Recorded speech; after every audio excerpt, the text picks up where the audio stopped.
On se retrouve aujourd'hui pour changer un petit peu en pleine campagne. J'ai la chance qu'on m'ait proposé d'avoir un véhicule russe réputé increvable. On va voir, car ça fait déjà quelques années qu'il dort dehors, si c'est réellement increvable, et ça va être le défi d'aujourd'hui. Passionné de l'auto depuis toujours, moi c'est William. Après plus de 20 ans de passion dans l'automobile, j'ai décidé de créer ma propre émission sur des projets fous dans le monde de l'automobile. On aura mes rêves de jeunesse à travers les Youngtimers, mais aussi vous verrez mon nouveau garage et allez découvrir l'ensemble des véhicules que l'on me confie pour cette nouvelle aventure. Bienvenue dans l'émission William Garage.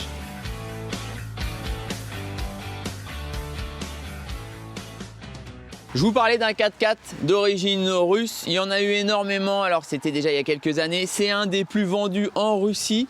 On est en fait ici sur un petit 4x4, un Lada, donc ça va parler à énormément de monde. Là on va aller découvrir sa motorisation, ça fait 15 ans qu'il est en stand-by et le défi avant de dire je le prends ou je fais quelque chose avec, c'est de voir si c'est vraiment increvable. En premier, par rapport à ce véhicule là, on va prendre le temps de faire le tour. Alors on voit, il a une peinture qui a été faite un petit peu spécifique. On va regarder son état général extérieur et avant même de se poser la question de savoir si on le ramène ou pas au bâtiment, on va déjà voir cette fameuse réputation de moteur increvable. Allez, on va faire le tour des châssis et on essaiera de jouer un petit peu avec. Quand on voit la face avant, caractéristique, on reconnaît tout de suite en fait derrière le petit Lada. Donc là c'est vraiment typique. Celui-là on voit bien que ça fait des années qu'il est dehors. On va regarder déjà s'il est ouvert. Les clés par le carreau, on voit elles sont sur le contact. Et puis après on va faire le tour de la caisse parce que ce qui concerne la caisse, c'était une mécanique certes fiable, mais par contre la partie carrosserie, ça vieillissait un peu moins bien. Quand je parle de caisse et que ça vieillit un peu moins bien sur ces générations-là, alors on le voyait, hein, c'est la rouille qui vient les manger. Et là, quand je parle de bas de caisse et que je viens y mettre le doigt complet, tout de suite, allez, c'est pas terrible. Donc depuis tout à l'heure, je vous dis qu'on est sur un petit Lada Niva. Alors là, je vais avoir Tinga par rapport au modèle. Le Niva ici, mais ce qui va m'intéresser, c'est que je suis sur une motorisation diesel. Alors pareil, un petit détail, diesel c'était motorisé par des moteurs bien connus, on va regarder un petit peu plus tout à l'heure.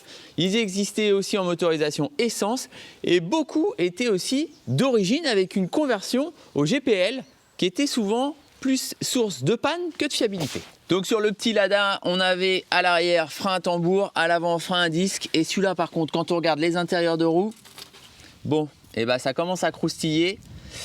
Je vais dire que la caisse, elle est en fin de carrière. Bon allez, assez parlé de l'extérieur, quoi qu'on pourrait parler de la taille du rétroviseur qui est anecdotique. On va aller voir un peu plus l'intérieur. Donc là en effet, l'intérieur un petit peu plus spartiate.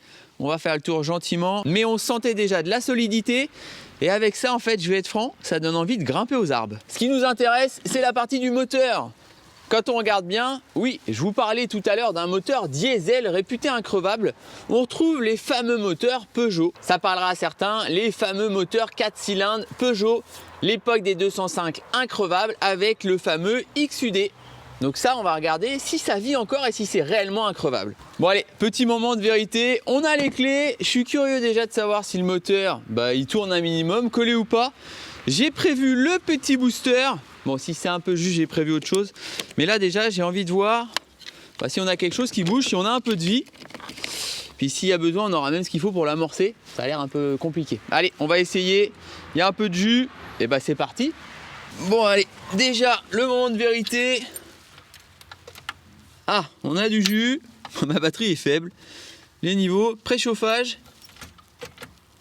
Ah, et je pense qu'on est un petit peu juste en termes de jus. J'avais prévu ce qu'il fallait. Allez.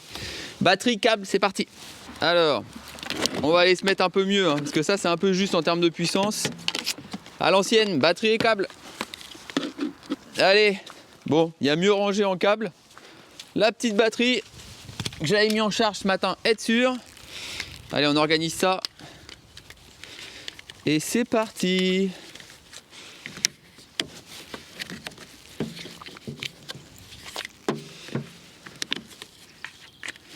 Hop, allez, ça devrait être mieux.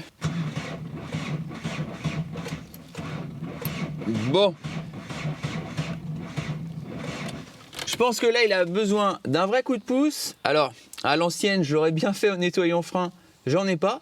Mais si je dis pas de bêtises, le caméraman, il a de la laque? T'as de la chance, hein, j'ai toujours de la laque avec moi. Allez, nickel. Bon, tu vas voir, on va le démarrer. C'est pas allez, très scolaire comme on va dire, mais ça va se démarrer. Et d'abord, on va se faire un petit démontage de l'admission d'air. Ça va être pas mal. Ça va être pas mal du tout. Lui, c'est bon. Alors lui, est-ce qu'il va venir? Mais oui. Ça, hop, la petite douille. On met tout. Allez, elle. Ça, c'est bon. Et on va déjà voir au moins s'il pète. Allez. Bon, et bah du coup, allez, on voit que c'est un peu de vécu. Le reste, ça devrait péter. On n'a pas l'accélérateur qui est collé, il va pas monter dans les tours. Et bah, c'est parti. Ah ouais, ça sent bon ça en plus. Allez, moment de vérité. Oh, oh, oh, à l'ancienne, à la laque. Et bah déjà, il pète. On a de l'allumage. La laque, ça marche pas mal. Et bah maintenant, on va peut-être lui mettre une petite nourrice. Ce sera plus sérieux. On va voir s'il tient surtout allumé. Bon, maintenant qu'on sait qu'il démarre et que ça tourne, alors pas longtemps, on va lui mettre une petite nourrice parce que tout le circuit, il doit être dévoré en dessous. Allez, hop. On retire ça. Voilà. Allez, ça va être beau ça. Du coup, allez, à l'ancienne, une petite poire de gavage est directement repris sur l'alimentation. Et puis en même temps, j'ai changé mes pinces pour avoir quelque chose d'un peu plus péchu, de manière à ce qu'on puisse le faire démarrer. Allez, c'est parti, démarrage.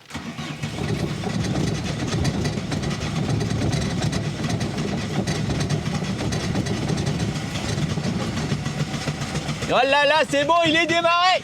Ça, c'est beau. Voilà, ça c'est beau. Donc là c'est parti, il est démarré, donc vraiment increvable, 15 ans après on le redémarre. Maintenant la question c'est savoir ce qu'on en fait, dites-moi-le en commentaire.